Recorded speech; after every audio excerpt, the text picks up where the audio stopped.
Hi guys, how's everybody doing on there? And M.V.K back again for another comic review. I know that should make all of you guys pretty happy because you guys have been wanting to see the comic reviews come back, and I still have a lot of plans for doing a lot of indie reviews, indie comics, as well as comics that I helped kickstart that I got rewards for, and I'm going to do those, and a lot of digital comics too. I will be reviewing digital comics. This week was pretty short for me. I didn't really pick up a lot of things. I've kind of dropped a lot of books, a lot of DC stuff I'm not really reading anymore.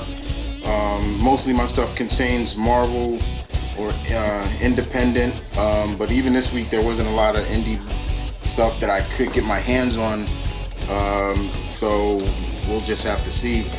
But I got about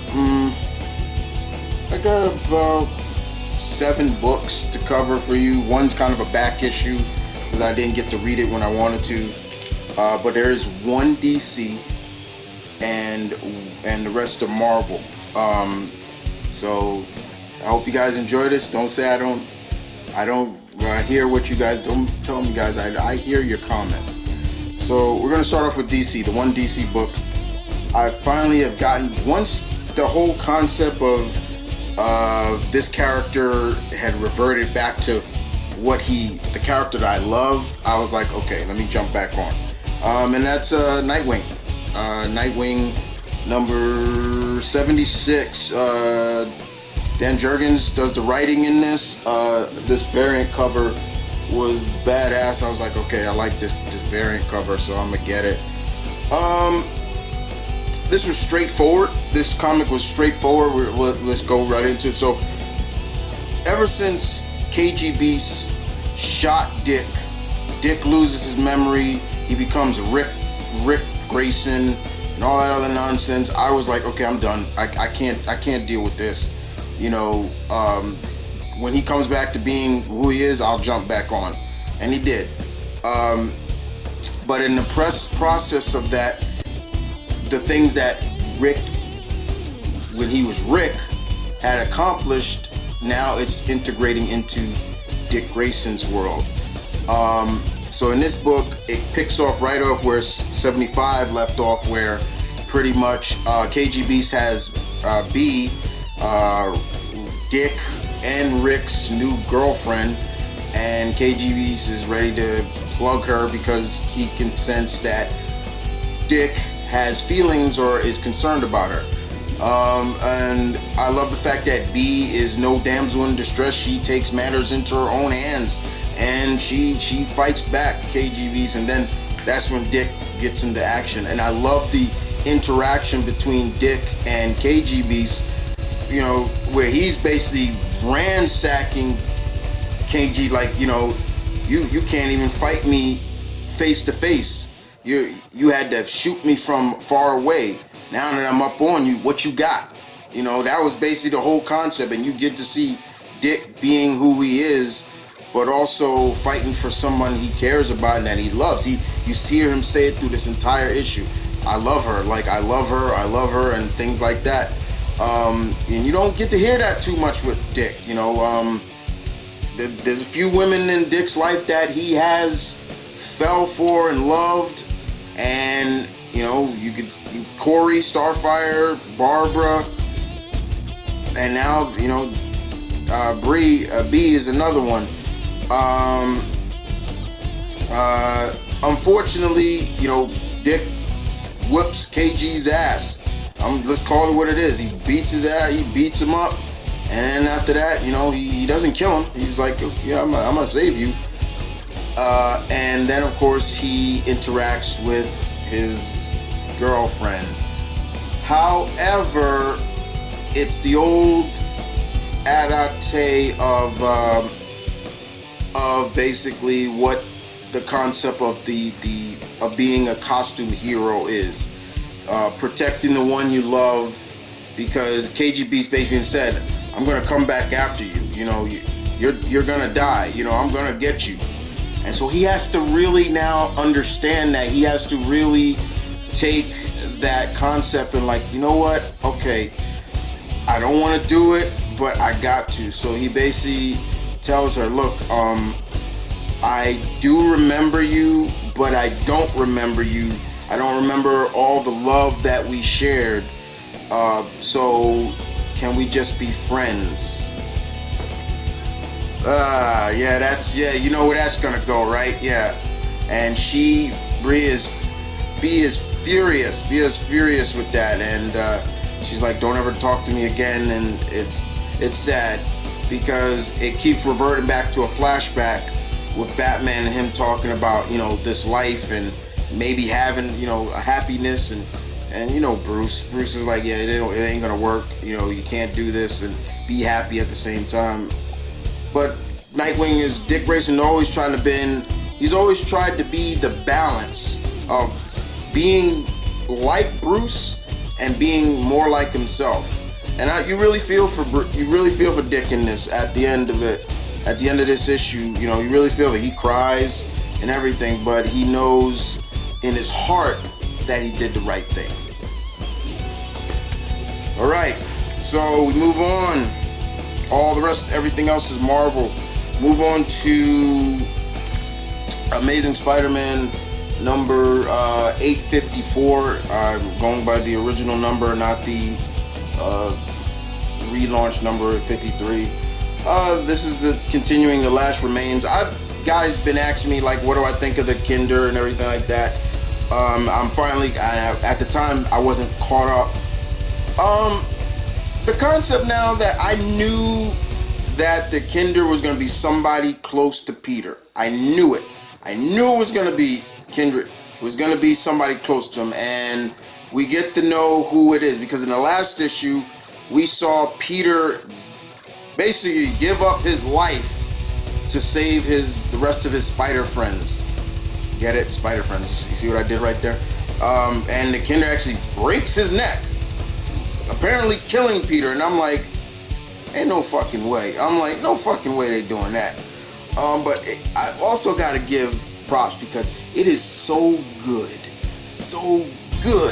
to see Mark Bagley doing the artwork on Spider-Man. Mark Bagley is one of my favorite Spider-Man artists. I've met the man. It was an honor to meet the man, and he's not only one of my favorite Spider-Man, he not only is my favorite artist, he's one of my favorite Spider-Man artists. I love his artwork. But in this, we get to see kind of a flashback. Peter he's back in time. We see an Aunt May, we're seeing Mary Jane, and Peter's trying to get to her, but he can't. She keeps running away. We're seeing Flash, we're seeing Carly Cooper. I'm like, whoa, why is she here? We're seeing, but it's all about a party. And then, of course, the party, Peter starts to see things that maybe he's not supposed to see, or it's starting to register with him. So finally, the Kindred wakes him up and basically tells him, you're just not really, basically sounding like, look, you're just not coming to the grips that you know who I am underneath this mask. You just don't want to say my name. Until eventually Peter, he removes his mask and you see who it is. Harry Osborn. Now my problem with that, I got no problem with Harry Osborn being this character, because the last time Harry found a good place for himself. He had kids, he had a life, he wasn't even going under his name Osborn. He was going under his mother's maiden name. He had a life, and then poof, it's over. I'm really kind of disappointed that it's Harry. I wish it was somebody else.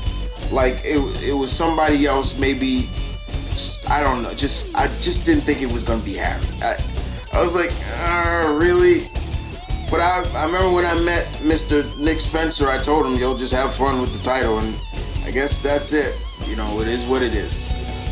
Amazing Spider-Man 854. Last Remain.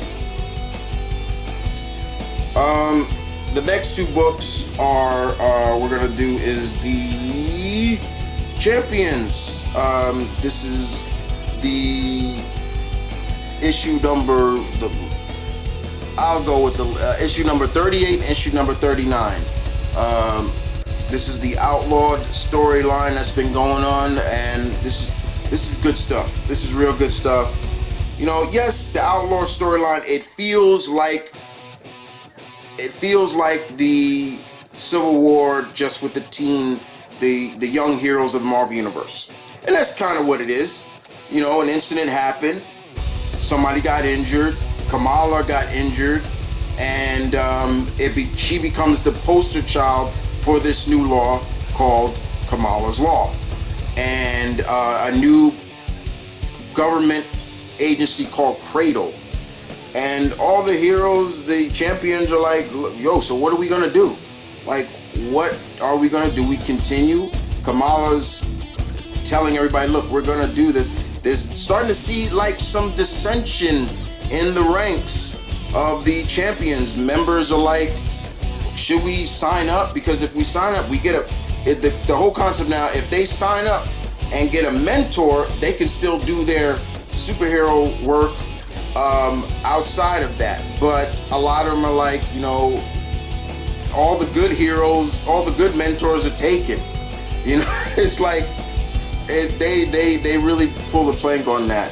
We're seeing rallies around different cities like Chicago, and this really is starting to come of an age.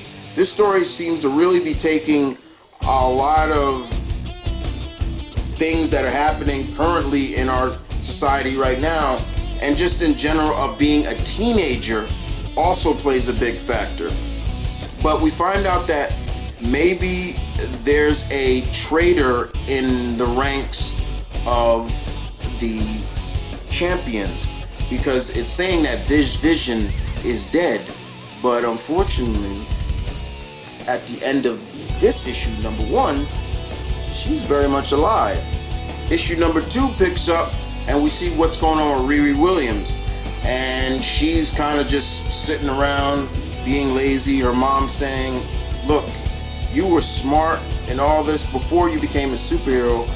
Don't let this take away your joy and things like that.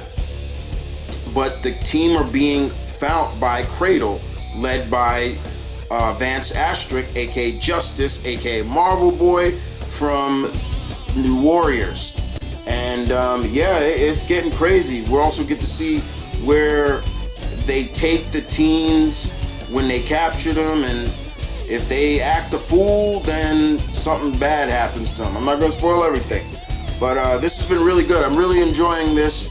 I'm looking forward to seeing where the outcome of this outlawed story is going to go. I know there are miniseries that are taking place to cover this.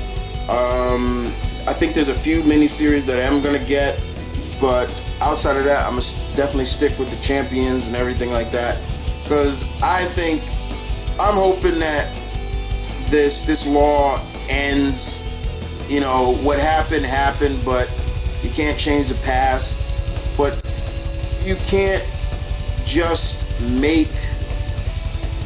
making another law. And Kamala said it best. They made a new law and made us like the poster child, but we still have heroes or just adults out there doing crazy stuff, but they don't get punished for it. It was really good stuff. This was good. This was real good. And then we move on to Immortal Hulk, number 40 or number 757. Immortal Hulk has been one of my favorite titles from Marvel. Al Ewing and Joe Bennett have just killed it on this role. So pretty much the Hulk is not himself. Banner has been sucked down into hell. So inside the Hulk's mindscape, or there's only a fragment of the Hulk. And this guy right here, as you can see right here, that's Joe Fixit. Joe Fixit, and he escapes from he's being held captive in the orbital base of Alpha Flight. Doc Samson now is in the body of Sasquatch. Now he calls himself Doc Sasquatch. It's crazy. Joe Fixit is able to escape from Henry Peter Geierick is back in this, and he's leading. He has control over this agency. He escapes from outer space. Hulk literally jumps from the orbital base and now is integrating into Earth's atmosphere. And of course, as you all know, the Hulk is immortal, and he's just burning up, and he crash lands. Now, he's not really himself now, granted. He crash lands in Coney Island, and Alpha Flight says, make sure you have somebody down there to help him. And who is down there to meet the Hulk? An old rival. I'm not gonna spoil who that is, but he's got a sweet Aunt Patootie, and I think y'all know who it is. So yeah, this is gonna be good. This was real good. Next up on the list, we got Symbiote Spider-Man, number 1. King is in black. I've been reading this series since they brought this series out.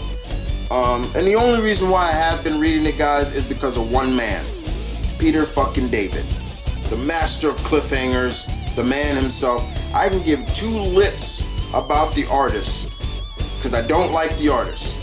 And that artist is Greg Land.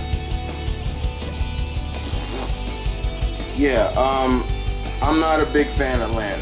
It's Peter David's writing that keeps me on this title. So for those who've never read any of these Symbiote Spider-Man titles, what is this? Okay, so let me explain what's going on. Basically, what these are the untold stories of Peter Parker with the symbiote before we got to know that it was a sentient being, it was alive, and it was taking over Peter piece by piece. So and so that's what these stories are. They're like the untold stories of Peter with the symbiote. What we know is that Peter got a symbiote. Later on, we started seeing there were times he would be asleep and the symbiote would take over, things like that. And of course, later on, Venom, blah, blah, blah, you know the story. So, but these are like untold stories. So in this, Peter is with Ned Leeds, and they're going to Ravencroft to have an interview with Alistair Smythe, the man who created the Spider Slayers. While that's going on, we got Uatu, the Watcher, being held captive or got kidnapped by Kang the freaking Conqueror. And on that note, he's trying to save the world by taking the knowledge out of the Watcher, Uatu. And Uatu's like, this fool is stupid, because all he's doing is making me strong enough where I'll know how to get out of his machines, things like that. However, when Peter and Ned get to Ravencroft has been under siege by something, he calls himself Mr. E. And Mr. E is like a Shadow-esque character, and even Spider-Man even cracks a Shadow joke, even call him, you're a wannabe Lamont Cranston. For all those who don't know who Lamont Cranston is, that's the Shadow. So it's actually pretty cool to hear him say that. And Mr. E is calling Peter brother. He's like, brother, what are you doing here? And Peter's like, you're not my brother. What the hell? What's wrong with you? And he fights Mr. E. And then later on, we get a guest star, a former Avenger, and a character that is about to debut in the MCU in the Eternal movies. The Black Knight comes to help Peter out with Mr. E. And then later on, we get to see some very interesting silliness, because after Kang isn't able to hold the Uatu, we see something really crazy. I'm not gonna ruin what it is. There's just a lot of things that this cover explains everything. And yes, guys, that is Rocket Raccoon in this cover, and he does make an appearance in this. I will, but I'm not gonna spoil where. But yeah, everybody you see on this cover is in this book. So this was fun. The cliffhanger, once again, typical Peter David. He's the master of that cliffhanger ending, and we'll see where the next issue goes. But yeah, like I said before, guys, look, I'm not too big of a fan of Greg Land, but it's Peter David. If I can get one thing out of a comic, a good writer will keep me on a book, and Peter David is doing that. Next and last book is Widowmaker, Red Guardian, and Yelena Belova. This was very interesting. I picked this up almost on a sense of, Yelena gets the rap of being kind of the second-rate Black Widow. She was going to replace Natasha. She became like the rival to Natasha. Things like that. But unfortunately, Natasha is who she is. So in this story, Yelena is basically given a mission. She gets a mission from this gentleman saying she needs to break into this former SHIELD prison that's in the Antarctic. Because remember, in the Marvel Universe now, SHIELD is no more. And she needs to go in there and free somebody. So she takes the mission. She goes in. She finds out who is now holding this prison, former SHIELD prison hold now. And he seems to like really kind of down to earth, but he's still like kind of creepy. And when she gets to her destination, she finds out who it is. It is Alexei Solvikov, aka Red Guardian, former leader of Winter Guard, the former leader, basically the Russian version of Captain America, as well as the former husband to Natasha. And when Alexei sees Yelena, he thinks it's Natasha, because Natasha's the one that actually put him in this prison. And unfortunately, she's like, you were really thinking Natasha was coming? And he's like, yeah, I kind of thought so. And she's like, why did you turn? Like, you were my hero growing up, and you were doing this for what? And this book is all about pride. And being that these characters are Russian, it's all about Mother Russia. And Yelena even acts like we haven't been an empire. We haven't been an empire for a long time, and we just see some just really weird stuff. But a lot of things go down that is really disconcerting in a sense, but it also leads to some new storytelling that you'll find in the Black Widow story that Kelly Thomas is writing. But this was a pretty good, straightforward series that focused on Yelena. With the Black Widow movie still up in the air, or when it's gonna come out. This to me felt like more like a little bit of a press to get eyes on Yelena and Red Guardian, Alexei. But it was still pretty entertaining. I enjoyed it. I still enjoyed it. Well, guys, I hope you guys enjoyed that vid. Had a good time getting back in the flow of things. Will I be back for some more? Of course. I will be back for some more comic reviews. Like I said before, guys, I got a bunch of indie books that I haven't read or need to finish reading, and I want to advertise them on the channel, maybe get them some buzz, and also advertise and review the many Kickstarter rewards that I got to help kickstart projects. But in the meantime, guys, hope you guys enjoyed this. I will catch you guys next time. Thank you for watching. I appreciate it as always. This is TheMtVernonKid saying peace, one love, stay tuned. Be safe. If you're gonna celebrate, please guys, be safe with your families and everything like that. Don't eat too much, but try to find positivity in this and enjoy yourselves. That's my advice to all of you. And other than that, this is your alpha.